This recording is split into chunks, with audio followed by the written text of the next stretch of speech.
बंधु के हेतुओं से आत्मरक्षा न करता हुआ शब्द रूप से आगम के प्रश्नों को समझता हुआ भी राग मोह का विसर्जन नहीं कर पा रहा।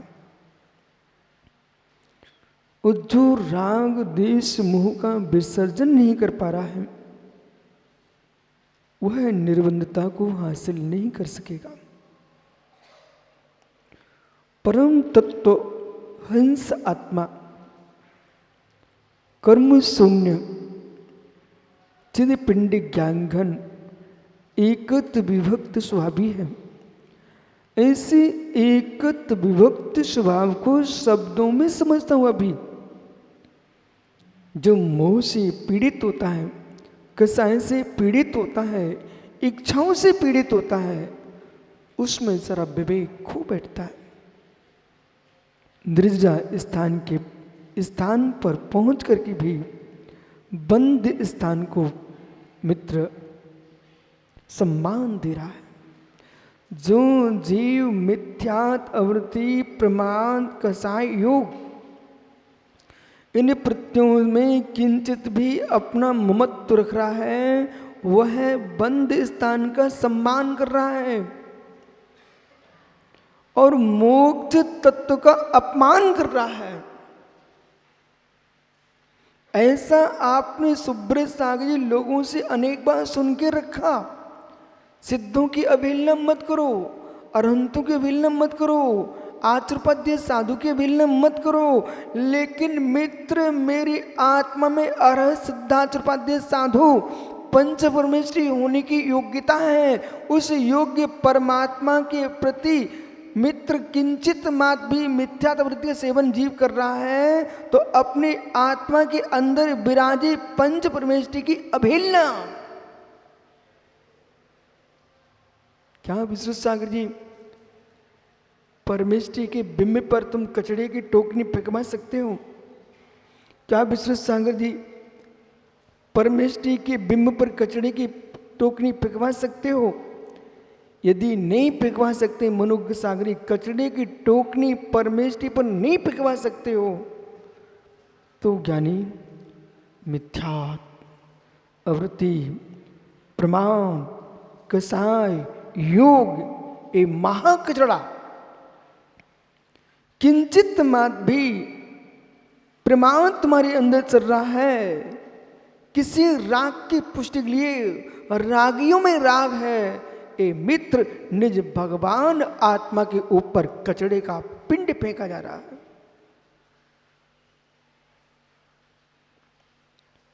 प्रतिमा की अवहेलना न हो, प्रतिमा भान की अवहेलना हो जाए, ये कैसी साधना है? घर का गेट बंद करके चले आना ये बंद का बंद होना नहीं है। महात्मा अरजित सागर जी घर का गेट बंद करके निकल के यहां आ जाना ये बंद का गेट बंद नहीं हो गया। जब तक निज के भीतर मोह राग द्वेष का गेट बंद नहीं होगा तब तक बंद का मार्ग बंद नहीं होगा। ये अन्वेषणीय विषय स्वयं के भीतर झिझक प्रमाद अति उत्साह ये सब तुम्हारी आत्मा के लिए कचरा है। अति उत्साह अभी समझो मैं क्या बोल रहा हूं। अति उत्साह में व्यक्ति विनियों को ही बिना छोड़ देता है। अति उत्साह में जीव घोर प्रमाद कर बैठता है। अति उत्साह में जीव तत्व निर्णय को भूल जाता है। समझो श्री धवला जी की 9वीं पुस्तक में सब लिखा है। उत्साह उत्साह अच्छा नहीं होता है, प्रसाद गुण अच्छा होता है। अब जैन मुनि हो उत्साह अच्छा नहीं होता है। मैं अति उत्साह की व्याख्या कर रहा हूं आपसे। अति उत्साह तो किसी विषय में हो सकता है लेकिन आप प्रसाद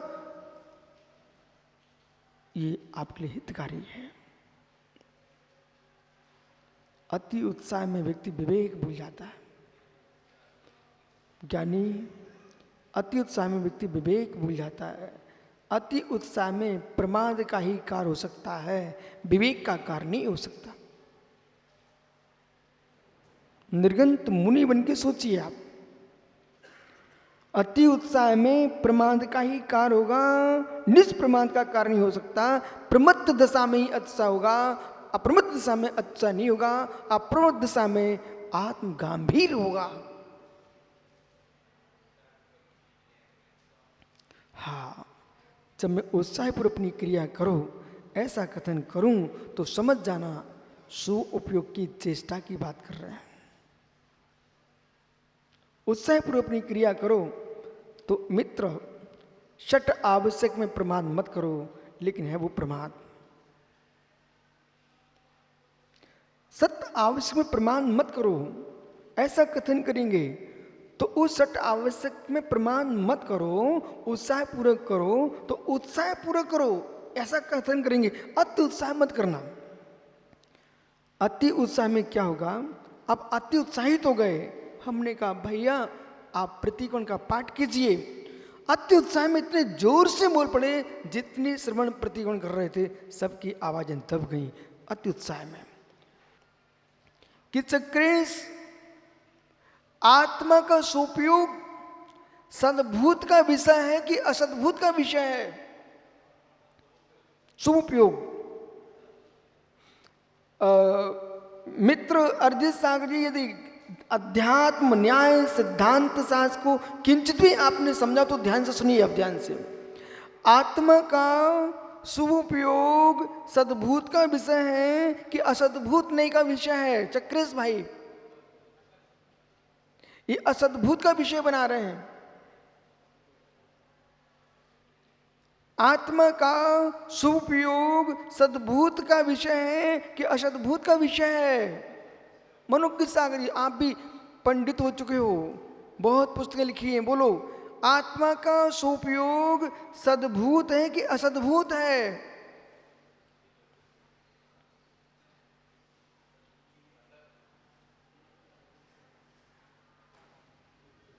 चक्रेश, सुपयोग सत है कि असत है? असत है। फिर आप असद्भूत क्यों बोल रहे हो? आत्मा का सुपयोग सद्भूत है कि असद्भूत है? हैं? अरिजीत सागर असत मानते हैं। हमने ये कब कहा शुद्ध सद्भूत? हमने यूं कहा सद्भूत है कि असद्भूत?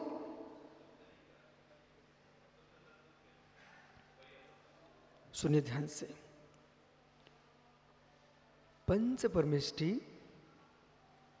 में जो आप ऐसा मानते हो कि अरहंत के पास आऊंगा तो मेरा सोपयोग हो जाएगा, सिद्धि के पास जाऊं मेरा सोपयोग हो जाएगा, आचपद साधु पर जाऊं सोपयोग होगा, ये उपचरित सद्भूत का विषय बनता है, अपितु असद्भूत उपचरित असद्भूत में चला जाए। बोले क्यों? आप पर में अपना उपचार कर रहे हो।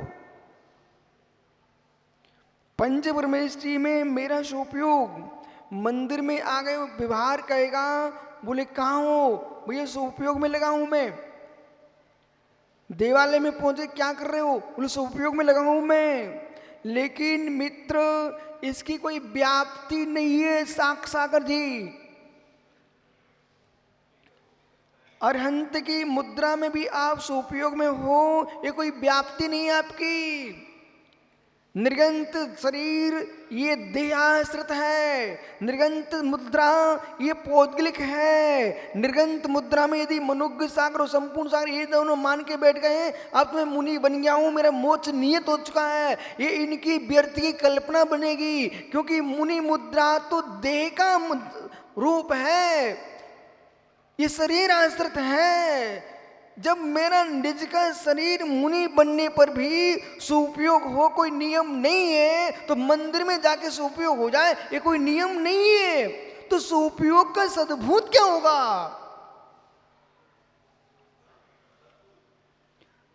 जो पंच परमेष्टि के प्रति स्व का श्रद्धान है आपका, वो किसमें होगा? परमेष्टि में, आत्मा में। बहुत बढ़िया। जो हमारा पंच परमेष्टि में श्रद्धान है, विश्वास है, प्रतीति है, अनुभूति है, परमेष्टि के प्रति आस्था का संवेदन है, वो मेरे अंदर है कि उनके अंदर है? जैसे कि मनोज गुवाहाटी ने नमोस्तु किया, मुनिराज ने आशीर्वाद नहीं दिया। अब मनोज यदि सम्यक दृष्टि ज्ञानी जीव है तो कभी नहीं सोचेगा इन्होंने आशीर्वाद क्यों नहीं दिया। ये सोचेगा मेरे भीतर आशीर्वाद उत्पन्न हुआ है कि नमोस्तु उत्पन्न हुआ है।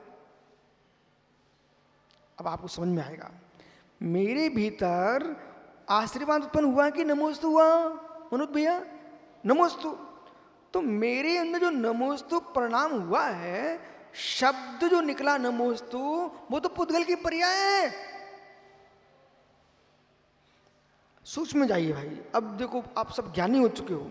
नमोस्तु जो शब्द में हमने कहा है वो नमस्कार नहीं है। जिन भावों ने नमोस्तु शब्द को उच्चारित कराया है वे भाव नमोस्तु प्रणाम है। जो प्रणाम है नमोस्तु सौमी, ऐसा जो शब्द हमने बोला है वो शब्द तो बाद में उत्पन्न हुआ है। जैसे कि आकाश में महात्मा संपूर्ण सागर जी बिजली तड़कती है, थोड़ी देर बाद आवाज आती है गड़गड़ाहट की।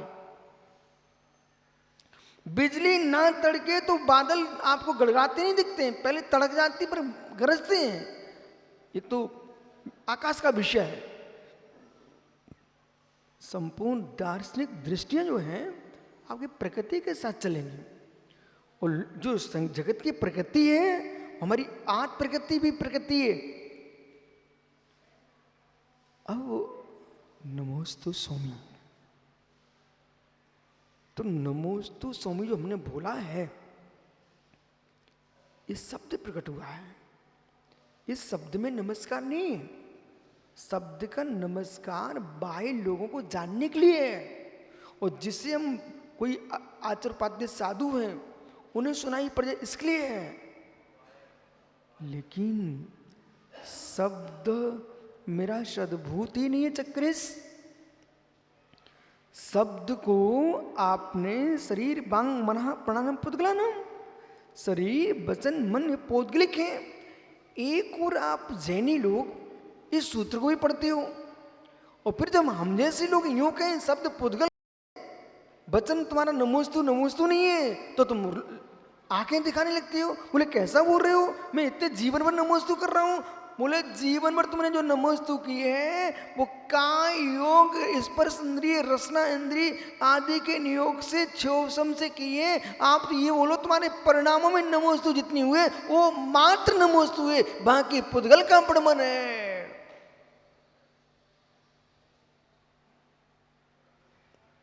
संस्कार, संस्कार। इधर देखो मित्र, कमल है क्या काला जी? मित्र कभी सजल काला गोला, कमल काला काले क्यों है? काला तो सब गोरे दिखते हैं मुझे देश में। काला जी, कभी आपने चक्की चलाई? हाथ की चक्की, आटे पीसने वाली नहीं चलाई? मां को चलाते देखा? ठीक। मित्र, मां चक्की चला रही है, बिल्कुल स्थिर होकर सुनना भाई अरिजीत सागर। एक संस्था के मंत्री को खड़ा किया आपने, यानी जब मां हाथ की चक्की चला रही थी, अच्छी द्रुत गति से क्षिप्र गति से चलाया, और चलाते चलाते मां ने डंडा छोड़ दिया। अब तुम ध्यान रखिए मैं क्या बोल रहा हूं। सब पढ़े लिखे छात्र हो, आप सब पढ़े लिखे मुनिराज हो, मुझे छोड़ करके, तब भी मैं आपको कुछ बता रहा हूं। मां जब हाथ में डंडा पकड़ी थी, और मनुग सागर आपकी मां को मैंने देखा है, कट्टर मुमुक्षु थी लेकिन कट्टर मुनि भक्त थी, ध्यान रखना। हाँ, इनकी मतारी मुमुक्षु थी पर मुनि भक्त थी। ऐसा इसलिए समय साथ सुनने से चूकती नहीं थी, वो मुनि महाराज को आहार दिए नहीं मानती नहीं थी, ऐसा था। वो एक दिन मेरी शिकायत करने गई थी आचार्य से, बोले चुल्लक जी मानो ने विराग सागर शिकायत कर दें। बोले क्यों? बोले मेरे 5-6 अंतरा आ गए। बोले 8 बजे उठो आप, चलो जल्दी उठो। इतनी ये बुजुर्ग माता थी ना, बिल्कुल बच्चे जैसा पालती थी लोग। ठीक उम्र की बात कह रहा हूं मैं आपको। आइए तो मतलब समझिए, आंखों में पानी मत लाना, उस माँ की याद करो जिसने तुम्हें संस्कार दिए, तुम महाराज बन गए हो। वो कभी जिनवाणी नहीं छोड़ती थी, तुम भी रोज जिनवाणी सुनने आया करो। मित्रों, जब इनकी माँ ने आटा पीसा, अब आप सब पढ़े लिखे लोग हो, मेरी बात पर ध्यान दो। काला जी, जब आटा पीस रही माँ, तब तो डंडा पकड़े हैं, ठीक है ना? सो आप कह सकते हो कि एक माँ का पुरुषार्थ चल रहा है, ठीक है? स्यात् चैतन्य मिश्र धारा चल रही है, स्यात् कह दीजिए आप, ठीक? लेकिन मेरा प्रश्न है, जब माँ ने डंडा घुमाया और डंडा छोड़ दिया चक्की का, बिल्कुल ध्रुव दृष्टि से व्याख्या करना, वो जब डंडा छोड़ दिया, अब जो चल रहा है तत्काल में एवं भूतने से किसका पुरुषार्थ चल रहा है? देखो, ये सब ज्ञानी लोग हैं, इनको ऐसा शब्द का प्रयोग मैंने किया कि कुछ बोल नहीं पाएंगे अभी लोग। एवं भूतने से जो चक्कर काट रही है चक्की, वो किस पुरुष के निमित्त से काट रही है? सुनते जाना। एवं भूतने से वहां जड़ का जड़ में ही परमन चल रहा है, चेतन कुछ नहीं कर रहा है। बराबर इसी प्रकार से चक्रेश कई बार ये जीव इतना बोल चुका होता है, उपयोग ना भी लगे तब भी बड़बड़ाता रहता है। जैसे चक्की में संस्कार पड़ गए, ऐसे तुम्हारे मस्तिष्क में संस्कार ना पड़ जाए, ऐसे संस्कार ना पड़ जाए। मित्र, दृष्टांत को दृष्टांत में ले जाइए। साक्षांग जी जैसे चक्की में चक्कर के संस्कार पड़ गए, अब कोई नहीं चला रहा तब भी चल रही है, ऐसे रागी देसी पाखंडी लोग साधक को बातों में लगा लिए। अब जब जब वो समय आएगा, संस्कार इतने पड़ गए, तब बेटा याद आएगी वो कोई आया नहीं है, हम थोड़ी बात कर लेते। विश्वास मानो भैया, विश्वास मानो। कमरे के बाहर व्यक्ति घूमेगा, देखूं कोई आया कि नहीं आया, बात करूं।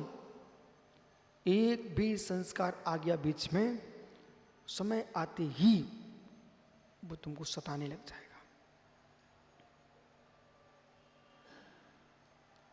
जड़ का जड़ पर भी संस्कार होता है, जड़ का चेतन पर भी संस्कार होता है, चैतन्य का जड़ पर भी संस्कार होता है। क्या बेटा रहस्य है, समझाऊं कि समझ गए सब लोग?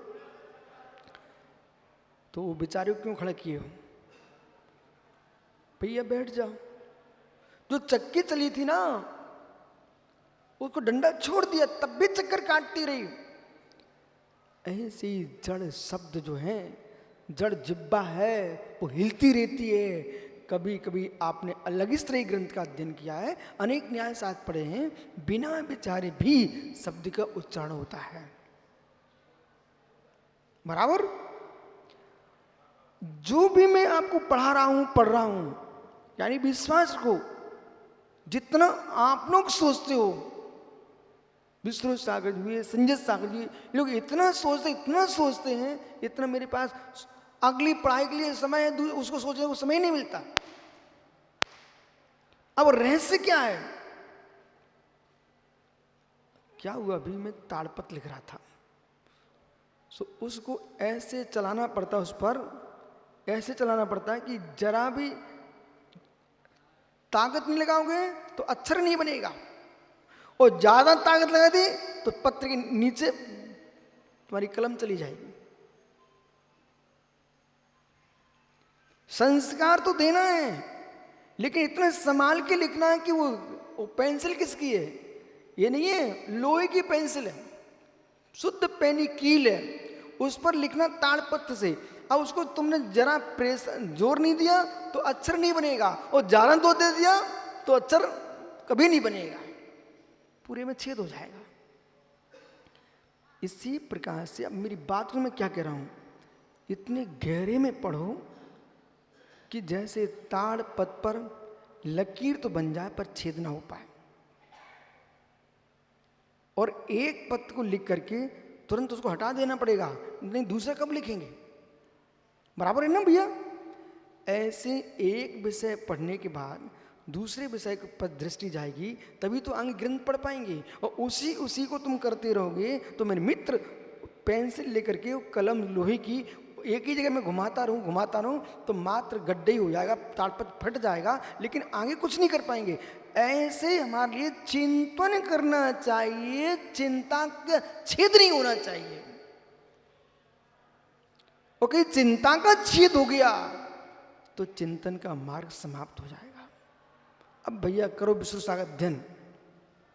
तो मैंने अभी आपसे कहा कि हमने आपको एक दिन पढ़ाया था, अब आप बोलो कौन से ग्रंथ में, कि शब्द का उच्चारण होने के बाद भी लोगों को बिना प्रयोजन के भी, बिना विचारे भी शब्द का उच्चारण होता रहता है। क्या? ये तो ठीक है मित्र, तो विषय अलग हो गया।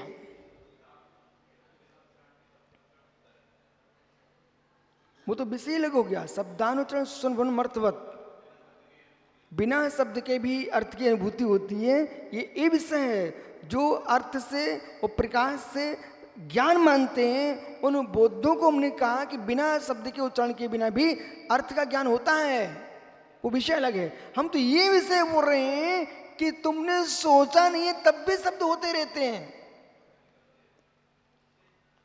बड़ी बड़ी मशीनें रहती ना भैया, कमल काला जी, वो किसान के घर में गोपीदास को मालूम होगा, गोपाल दास जी को चारा निकालने की मशीन होती है, बैल घास को कुटी बनाने की मशीन, ठीक है ना। वो कुटी बनाने की मशीन यदि 2-3 घंटे चल गई, उसको बंद करके रख दो तो थोड़ी देर बाद उसके अंदर घंटे घंटे सी आवाज़ आने लगती है, चट चट की आवाज़ आने लगती। क्यों? वो मशीन जो चल रही थी, उस जो एकदम खसी हुई थी, वो ढीली होती कल पुर्जे तो आवाज़ आने लगती है। आप देखना कहीं भी। और तो क्या, आप अच्छे से कुछ दूर चल के आओ, मेहनत करो और आप शांति से बैठ जाना, तो आप भी अपना हाथ यूं करो तो उसमें चट की आवाज़ आने लगती है। ये संस्कार बराबर है ना। ये संस्कार की आवाज आना प्रारंभ हो चुका है, संस्कार का प्रभाव है। विराजो, आप दोनों बैठ जाओ। अब देखना, संस्कार बिना इच्छा के भी शब्द का प्रयोग होता है। हम 2 जगह लेके जा रहे हैं। बिना इच्छा के शब्द का प्रयोग होता है, अष्टशास्त्री में जाइए पहले। बिना इच्छा के शब्द का प्रयोग नहीं होगा तो भगवान अरहंत की दिव्य बुद्धि इच्छा पूर्वक खिरेगी, और इच्छा पूर्वक खिरेगी तो वे मेरे मित्र सर्वज्ञ नहीं होंगे, सामान्य हो जाएंगे। अभी आपने कुछ दिन पहले अष्टसहस्री में यह विषय पढ़ा हुआ है। इच्छा पूर्वक परमात्मा की दिव्य धुनी खिरेगी तो भगवान भी इच्छा ममत्व से होती है, और ममत्व से जिसको इच्छा हो रही है वो अरिहंत भीतरागी कैसे हो सकता है। वो वीतरागी होने के लिए इच्छा का अभाव होना पड़ेगा। तब उन्होंने कहा कि मेरे मित्र, बिना इच्छा के भी बहुत सारे जीवों के कार्य होते देखे जाते हैं। मनोरहितम, जिनके मन नहीं है उनके भी तो कार्य देखे जाते हैं। विषय आइए आप अष्टसहस्र में जाइए। मन से रहित प्राणियों के भी, बिना मन के भी काम देखे जाते हैं। जब मन रहित जीवों के काम देखे जाते हैं तो सर्वज्ञ के भी बिना इच्छा के वाणी खिल सकती है। फिर अब आ गए आप ठीक सुप्त पुरुष के वत, सुप्त पुरुषवत।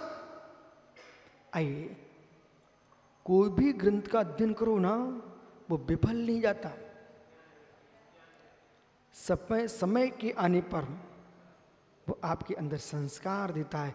चक्की का डंडा संस्कार देता है, देता है। पवन, आ बनाना कब सीखे थे, पर आ का प्रयोग कब कर रहे हो? जब आ बनाना सीखे थे वो पर्याय अलग थी आपकी, बाल काल था, उसमें आ बनाना सीखे थे तब माँ तो नहीं दिखता था। आज उस आ का कितना महत्व है। राजू, तुम पत्रकार कैसे बन गए? आ बनाना नहीं सीखते तो पत्रकार नहीं बन सकते थे। ऐसी आ आदिनाथ, आ बनाने से कि आप तब आप आगे कुछ कर पाए। जो जो यहाँ आप सुन रहे हो, जैसे बचपन का आ ग्रंथ पढ़ा रहा है, यहाँ आज ग्रंथ पढ़ने के संस्कार तुमको निर्गंत बनाएंगे और निर्गंत के संस्कार अरिहंत बनाएंगे। आ के संस्कार उन्हें ग्रंथ पढ़ने को दिए, ग्रंथ के संस्कार पढ़ जाएंगे तो निर्गंत बनोगे, और निर्गंतता के संस्कार पढ़ गए तो फिर अरिहंत बनोगे, और अरिहंत ही सिद्ध बनेंगे। इसलिए गहरे में सुनिए, गहरे में पढ़िए। अब विराजो, मूल विषय के पास पहुंचिए। हमारा सु उपयोग भी पर सापेक्ष नहीं है। अब महात्मा बोलो, फिर मैं आगे की चर्चा करता हूं। हमारा सु उपयोग भी पर सापेक्ष नहीं स्यात्।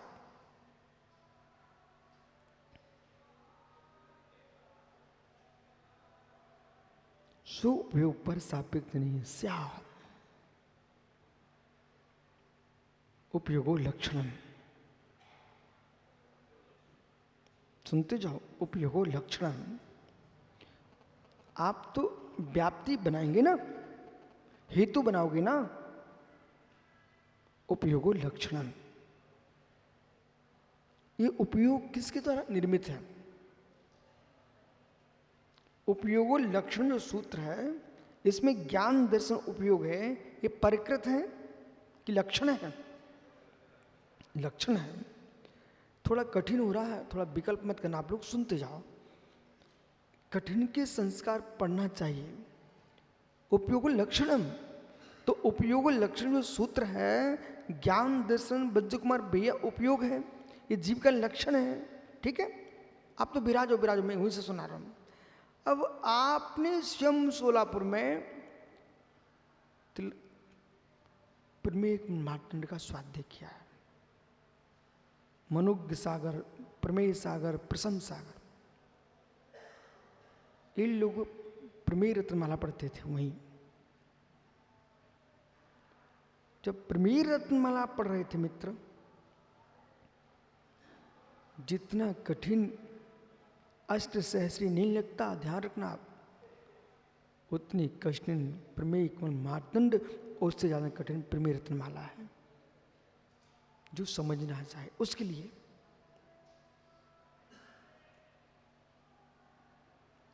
अष्ट सहस्री बड़ी मधुर है।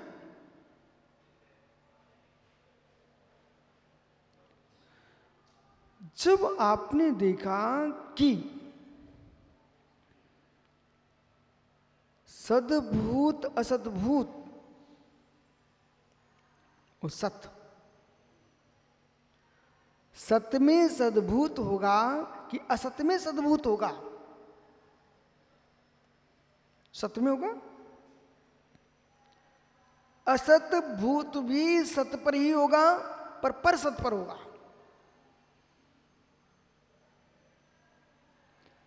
अशद भूत का प्रयोग करते समय ब्रह्म अद्वैत वाक्य की माया का तुमको ध्यान रखना पड़ेगा। माइक का इस पेंसिल में अभाव है, माइक का इस पेंसिल में अभाव है, माइक का इस पेंसिल में अभाव है, लेकिन माइक का सद्भाव है, तभी माइक का पेंसिल में अभाव है। नहीं समझ में आ रहा? इस पेंसिल में माइक का अभाव है, तो माइक का अभाव पेंसिल में है कि माइक का ही अभाव है? बोलो। यदि माइक नाम की वस्तु नहीं होगी तो पेंसिल में अभाव कैसे होगा? अब मैं कहूंगा सुधीर में मनोज का अभाव है। सुधीर में मनोज है ही नहीं है। अरे सुधीर में मनोज का अभाव क्यों है? क्योंकि मनोज नाम का कोई पुरुष है, इसलिए सुधीर में उसका अभाव है। मनोज नाम का पुरुष न होता तो सुधीर में अभाव नहीं हो सकता है। ऐसे ही मेरे मित्र, चैतन्य में जड़ का अभाव है। जड़ नहीं होता तो चेतन में जड़ का अभाव कैसे होता? ब्रह्म स्वरूप में भौतिक द्रव्य का अभाव है। ब्रह्म स्वरूप में भौतिक द्रव्य का अभाव है। भौतिक द्रव्य न होता तो ब्रह्म स्वरूप में अभाव कैसा? चक्रेश तुम्हारी माया।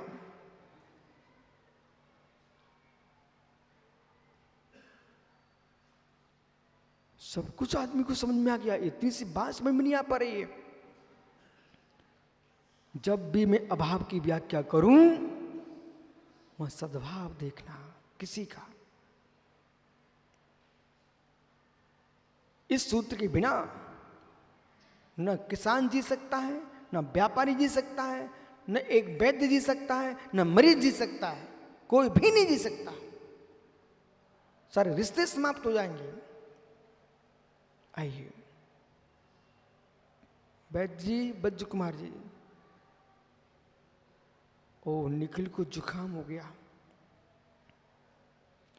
आप कह रहे मित्र सौंठ, काली मिर्च, पीपल ले लें।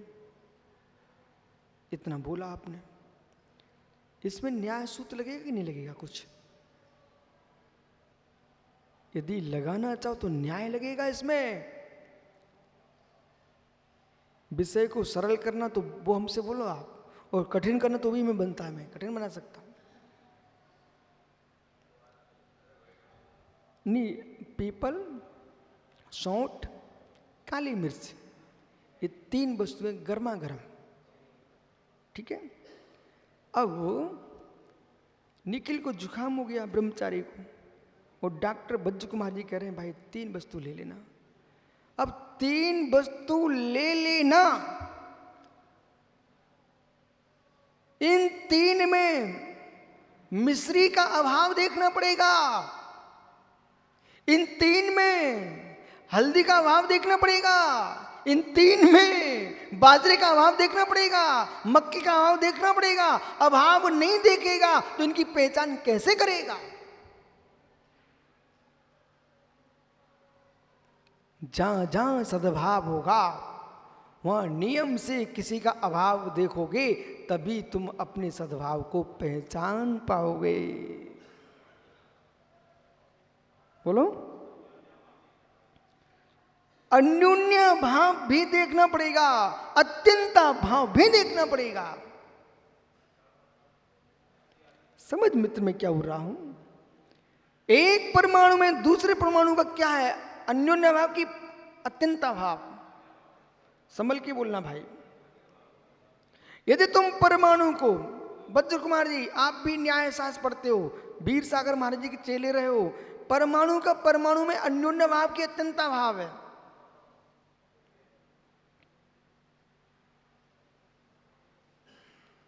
आहा, आनंद आ गया मुझे। शास्त्री, न्यायाचार, ट्रिपल MA अरिजीत सागर जी क्या बोलते हैं?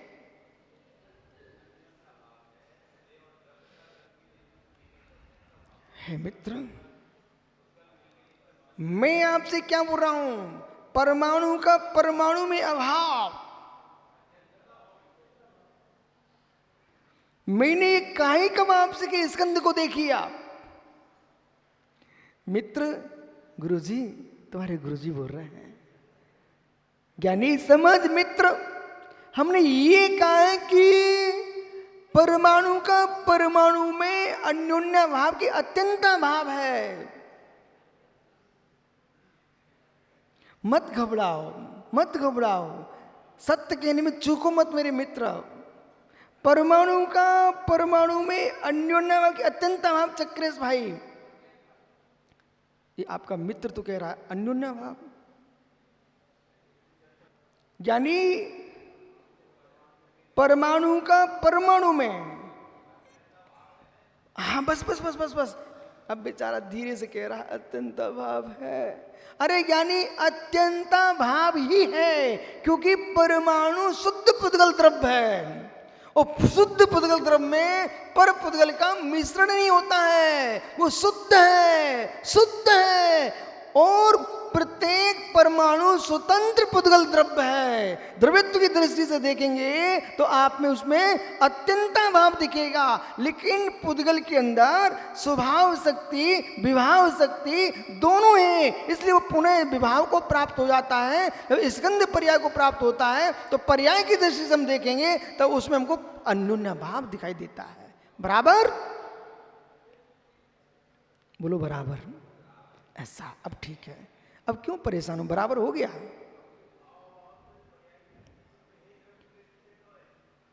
भैया मेरा, तुम विशुद्ध सागर के भैया हो, तुम्हारे बारे में कोई ने कुछ कहा तो मेरी हंसी हो जाएगी, ऐसा मत बोल ज्ञानी। ये पर्याय में अभाव देख रहे हैं। अरे चार अभावों पर दृष्टिपात कीजिए, प्राग भाव, प्रध्वंसा भाव, अन्योन्य अत्यंता भाव। पर्याय में घटित नहीं होते, द्रव्य में भी घटित होते हैं ज्ञानी। अत्यंता भाव पर्याय में नहीं जाता, अत्यंत भाव द्रव्य में ही जाता है। जीव द्रव्य का पुद्गल द्रव्य में अत्यंता भाव, जीव द्रव्य का धर्म अधर्म आकाश काल में अत्यंता भाव, जीव द्रव्य का अन्य जीव द्रव्य में भाव। मालूम, इस सिद्धांत के बल पर ही आप मेरे मित्र ईश्वर की सत्ता एकत्व को नहीं स्वीकार कर पा रहे हो, क्योंकि हम ईश्वर के अंश नहीं है, हम ईश्वर शक्तिमान हैं।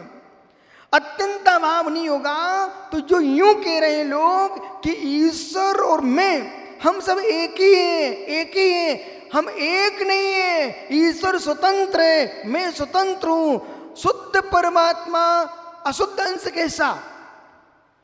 इसलिए जीव का जीव में भी अत्यंता भाव, जीव का पुद्गल में अत्यंता भाव, पुद्गल का जीव में अत्यंता भाव, जीव का अधर्म द्रव्य में अत्यंता भाव, अधर्म द्रव्य का जीव में अत्यंता भाव, अधर्म द्रव्य का धर्म द्रव्य में अभाव, अधर्म द्रव्य का जीव में अभाव, आकाश का जीव में अभाव, जीव का आकाश में अभाव, काल का जीव में अभाव, जीव का काल में अभाव। इसका नाम है अत्यंता भाव।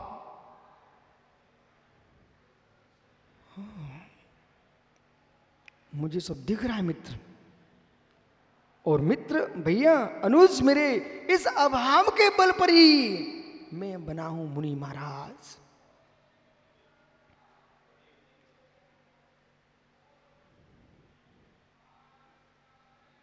मालूम, मेरे में आपका अत्यंत भाव।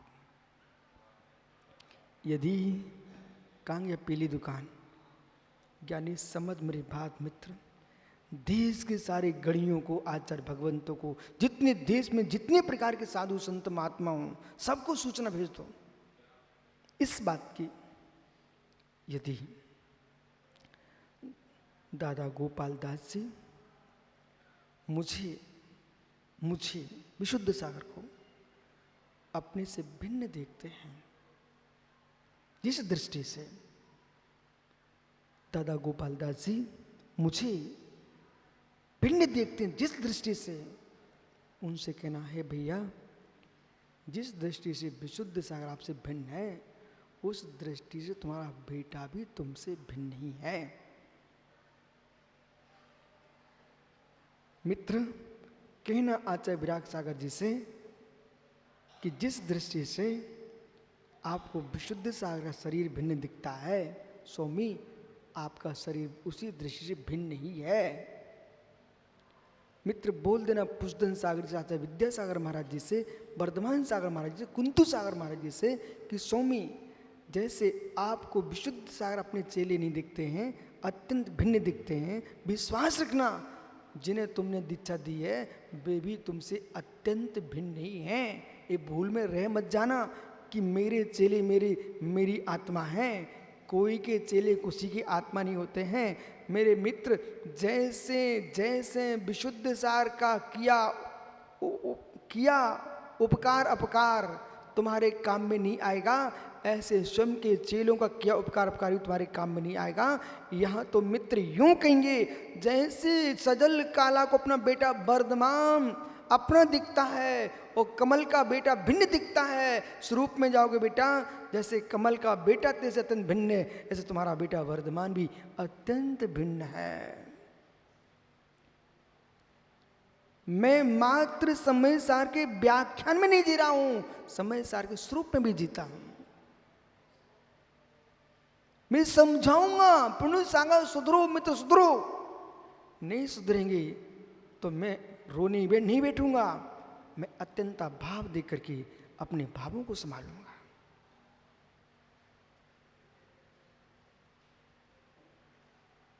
बैठ के रोए विश्व सागर जी घूंघट डाल के, ओ भैया नहीं मानता हमारा चेला। क्यों ऐसा क्यों? मुनि परिया में महिला का रूप बनाना? अरे भैया मैं कोई मानता ही नहीं है। अरे नहीं मानता, नहीं मानने दो। आपके मस्तिष्क में क्या चल रहा है? इस जीव का कल्याण हो जाए, बार बार सोचना, फिर भी नहीं माने सर्वास आगे, तो फिर क्या है भाई? किसी की वृत्ति पर जोर नहीं दे रहा हूं, इसका मतलब प्रमाण पत्र नहीं दिया तुम सब कुछ करो। किसी वृत्ति पर कोई व्यक्ति अपनी मन से कुछ काम कर रहा है, इसका मतलब ये थोड़ी हो गया तुमको शासन ने प्रमाण पत्र दे दिया हो। शासन का प्रमाण पत्र देखेंगे तब तो मित्र संपूर्ण सागर चश्मा टूटा दिखाई देगा। यहाँ टूटे का मतलब सामान्य मिलेगा, शासन से जियोगे, और शासन से नहीं जियोगे तो प्रणव सागर पुण्य नए नए प्रेम दिखाई देंगे, अनुपम सागर के, आपके, सबके। क्योंकि शासन तो विधि पूर्वक विधेय पारित करेगा, और जो शासन में नहीं होगा उसकी नई वस्तु आ जाएगी अलग से। आज विष्णु सागर जी मेरे मित्र दिगंबर मुनिराज बने हो तो सद्भूत पर लक्ष्य बनाओ, असद्भूत पर के साथ रहना पड़ेगा। जब तक संसार में हो 14वें गुलिस्तान तक तुमको असद्भूत में रहना पड़ेगा। हाँ, अयोग केवली का मतलब कायोग का अभाव नहीं ले लेना। कायोग के परस्पंदन से आठ प्रदेशों में जो परस्पंदन था उसका अभाव हुआ है, शरीर का अभाव नहीं हुआ। शरीर का अभाव तो जब होगा आ ई उ री री, तब 8 कर्मों का के अंदर 4 कर्मों का भी अभाव हो जाएगा, अघाती का भी अभाव हो जाएगा। अयोग के लिए गुणस्थान में शरीर नहीं होता ना बच्चों कुमार भैया, अयोग केवली गुणस्थान में शरीर नहीं होता ना। अयोग केवली गुणस्थान में क्या अर्जित सागरी शरीर होता है कि नहीं होता है? हाँ, अब तुम सुधर रहे हो। अब नहीं का तुरंत नहीं, अयोग केवली गुणस्थान में शरीर तो होता है, लेकिन शरीर संबंधी चंचलता थी उसका अभाव है। बराबर परस्पंदन का अभाव है, 8 प्रदेशों में परस्पंदन का अभाव है। अब ज्ञानी इधर देखो, ओहो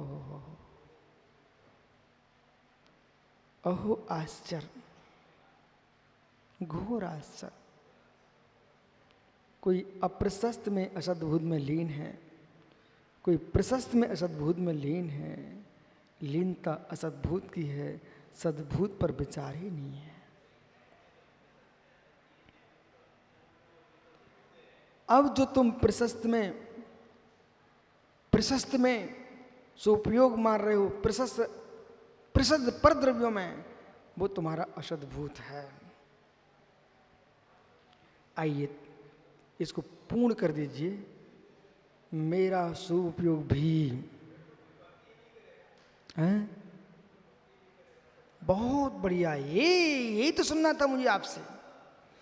बिचारी सुब्रत सागर जी, ये विष्णु सागर जैसे लोग, पंडित लोग, एक पंडित जी आए थे आपके भोपाल में, वे कह रहे थे महाराज जी आपके अनुसार जियो तो भगवान की भक्ति छूट जाएगी। मैंने कहा ज्ञानी, इसलिए तुम्हें मुनिराज बना हूं कि भगवान की भक्ति छूट जाए। आपसे एक प्रश्न करूं, इस सभा में कितने विवेकी लोग हैं जो दवाई खाने के लिए दवाई खाते हैं? हाथ ऊपर करो। नहीं, श्रवास सागर देखो, उसने खटाई का त्याग किया, बिल्कुल बच के रहता है। सोने से काया होगी उनकी, खटाई खाओगे। रायपुर का वैद्य क्या कह रहा था? मित्र काला जी अब नहीं कह रहे हैं, सुब्रत सार बता सकते हैं। रायपुर के वैद्य जी क्या कह रहे थे भैया? जिसने खाई खटाई, ओहो ज्ञानी, जितनी अधिक व्यक्ति खटाई खाएगा उसके शरीर की धातु नष्ट होगी, और शरीर की शक्ति नष्ट होगी। तो वो अपने हिंदी में बोल रहा था भैया, शुद्ध राजस्थानी वैद्य थे। बोले महाराज जी सबको सिखाओ, जिसने खाई खटाई उसके भागी लुगाई, ऐसे बोल रहा था भैया। वो क्यों बोल रहा था? उसका रेस था, जितनी अधिक खटाई आदमी खाएगा तो धातु का क्षय होगा, शरीर विकृत होगा, और फोड़े फुंसी तो सामान्य वस्तु है उसके लिए, विकृत करती है शरीर को खटाई। कोई अमृत नहीं है खटाई। हो परंतु लोगों को तो ऐसा लगता बबलू खटाई के बिना जी नहीं पाएंगे। आइए, कहाँ हो भाई?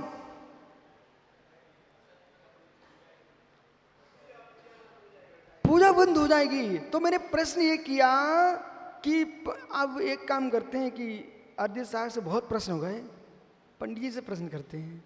पंडित राजकुमार जी मित्र, कहीं आप बीमार हो जाएं तो दवाई क्यों खाते हो? दवाई खाते रहो, सुबह से नाश्ता होता रहा, दवाई इसलिए खाते हो कि दवाई छूटे इसलिए खाते हो? हैं? नहीं, बीमारी छूट जाए कि दवाई छूट जाए? अरे मित्र, दवाई छूटे इसका मतलब बीमारी छूट गई। तो दवाई खाने के लिए दवाई खाना पड़ती है कि कभी जीवन में दवाई ना खाना पड़े इसलिए दवाई खाना चाहिए? अब समझाओ इन कुंवरों को जी, दवाई खाना पड़े इसलिए दवाई नहीं खाना पड़ती ज्ञानी, दवाई ना खाना पड़े इसलिए दवाई खाना पड़ती है। इसलिए मैं भक्ति इसलिए नहीं कर रहा हूं कि भक्ति करता हूं अनंत काल तक। हे भगवान, तुम्हारी भक्ति करते करते मैं ऐसा चाहता हूं भक्ति भी छूट जाए, मतलब मैं ही भगवान बन जाऊं, तो क्यों भक्ति करूंगा आपकी?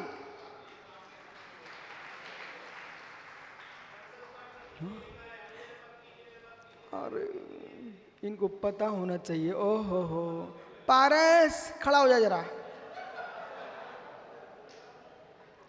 बालक, एक प्रश्न है मेरा आपसे, उत्तर दोगे क्या? नहीं दो तो बैठ जाओ। उत्तर दोगे ना? आपको मालूम है 3 चक्के की गाड़ी पर बच्चे चलते हैं, पता है क्या आपको? क्यों? नहीं, तू अपने गुरुजी से बोल, गुरुजी 80 साल के हो जाए तब भी यही गाड़ी पकड़े मिले। कौन सी? जो 3 चक्के वाली लकड़ी की गाड़ी, वो 3 चक्के की गाड़ी इसलिए पकड़ के चलता है कि चलना सीख जाए, खड़ा होना सीख जाए तो ये गाड़ी भी छूट जाए। ऐसे मेरे मित्र, देव सा गुरु, ये 3 चक्के की गाड़ी हम इसलिए पकड़ते हैं कि चलना सीख जाऊं, ये भी छूट जाए।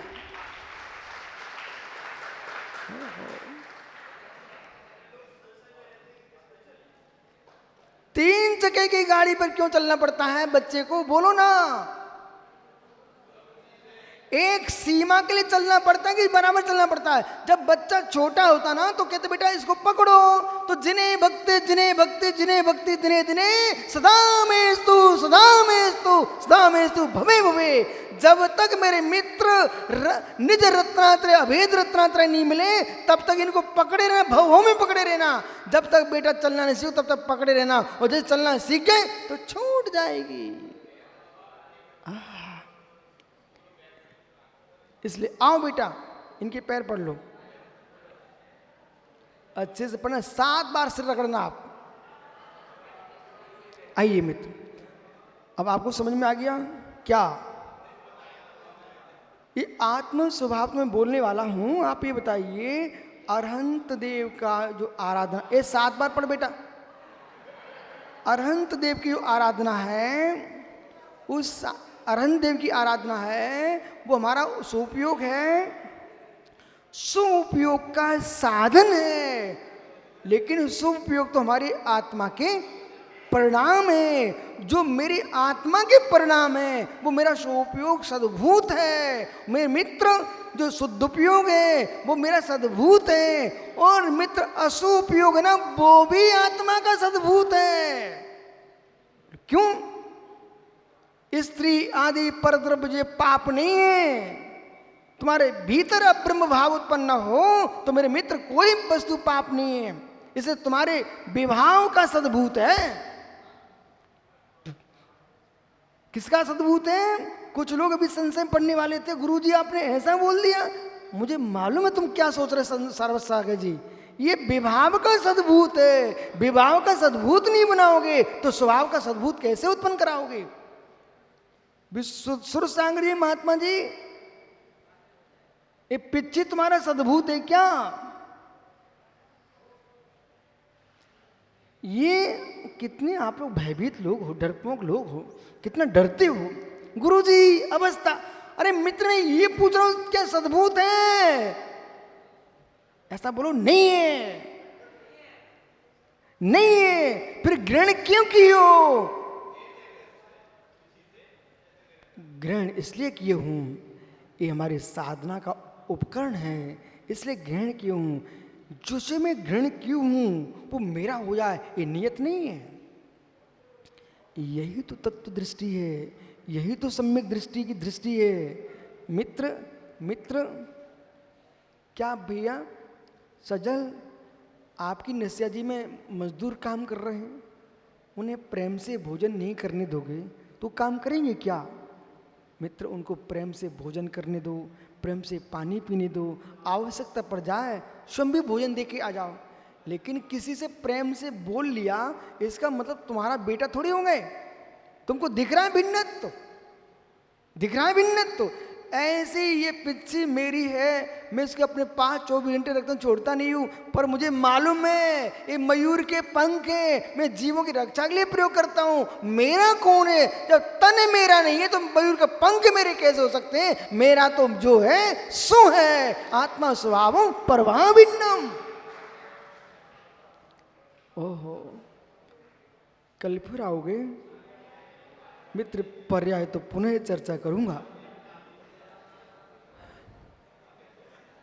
आपको बोध होना चाहिए, आज आपने इतना पढ़ लिया है, अब कल आपसे चर्चा करते हैं। बंद तत्व को समझना है, बंद तत्व को समझना है, बंद तत्व को समझना है तो आपको विभाव भाव से अपनी आत्मरक्षा करना पड़ेगी। आत्मा स्वभावम परिभाव भिन्नम, आत्मा स्वभावम परिभाव भिन्नम। आत्मा का स्वभाव प्रभाव अत्यंत भिन्न। महावीर स्वामी की